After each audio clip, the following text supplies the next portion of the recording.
चालाक खटमल। एक राजा के शयन कक्ष में मंदविसर्पिनी नाम की जूं ने डेरा डाल रखा था।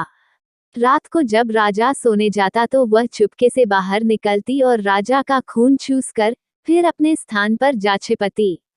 संयोग से एक दिन अग्निमुख नाम का एक खटमल भी राजा के शयन कक्ष में आ पहुंचा। जूं ने जब उसे देखा तो वहां से चले जाने को कहा। उसे अपने अधिकार क्षेत्र में किसी अन्य का दखल सहन नहीं था। लेकिन खटमल भी कम चतुर नहीं था। बोला, देखो, मेहमान से इस तरह बर्ताव नहीं किया जाता। आज रात मैं तुम्हारा मेहमान हूँ। जूं अंततः खटमल की चिकनी चुपड़ी बातों में आ गई और उसे शरण देते हुए बोली, ठीक है, तुम यहाँ रात भर रुक सकते हो, लेकिन राजा को काटोगे तो नहीं, उसका खून चूसने के लिए। खटमल बोला, लेकिन मैं तुम्हारा मेहमान है, मुझे कुछ तो दोगी खाने लिए।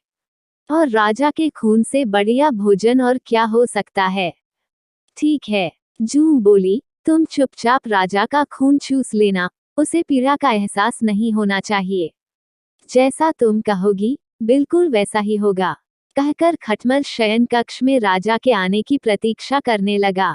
रात ढलने पर राजा आया और बिस्तर पर पड़कर सो गया। खटमल सब कुछ भूलकर राजा को काटने दौड़ा और खून चूसने लगा। ऐसा स्वादिष्ट खून उसने पहली बार चखा था, इसलिए वह जोर जोर से काटकर खून चूसने लगा। इससे राजा के शरीर में तेज खुजली होने लगी और उसकी नींद उचट गई। उसने क्रोध में भरकर अपने सेवकों से काटने वाले जीव को ढूंढकर मारने को कहा। ये सुनकर चतुर खटमल तो पलंग के पाए के नीचे छिप गया, लेकिन चादर के कोने पर बैठी जूं राजा के सेवकों की नजर में आ गई। उन्होंने उसे पकड़ा और मार डाला। शिक्षा, जांच परख कर के बाद ही अनजानों पर भरोसा करें।